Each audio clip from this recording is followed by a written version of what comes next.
Et au lendemain de ce second tour des régionales, Emmanuel Macron, lui, va à Versailles pour le 4e sommet Choose France 2021. Choisissez la France, c'est pour vanter l'attractivité de la France auprès des patrons étrangers. C'est pour ça ensuite d'ailleurs qu'il va aller à Douai aux côtés de Xavier Bertrand.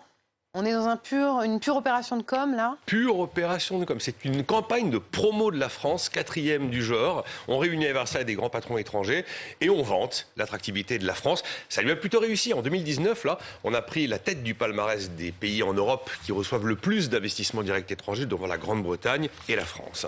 Alors Nicolas, dans ce genre d'opération, évidemment, il faut montrer quelques réussites. Bah oui, il faut du biscuit. On en a ou pas ? Alors, on a du biscuit. Il y a 22 projets au total pour 3,5 milliards d'euros et 7000 créations d'emplois à la clé.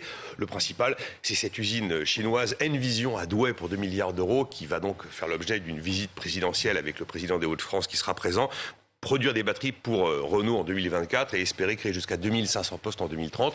Le laboratoire allemand Merck va aussi annoncer des investissements dans son usine de Gironde et son usine du Bas-Rhin. Qu'est-ce qui attire les patrons français en France, les patrons étrangers en France, pardon ? On a pas mal d'atouts et principalement notre position géographique. On est le plus beau hub en Europe, la France. Et surtout depuis le Brexit, qui finalement nous profite pour ça. Après, il y a les infrastructures de qualité, les ingénieurs de qualité. Et puis, il y a eu quelques choix fiscaux qui ont quand même remis un petit peu la France dans la course mondiale. D'abord, le fameux crédit d'impôt compétitivité emploi de François Hollande, 2013-2014.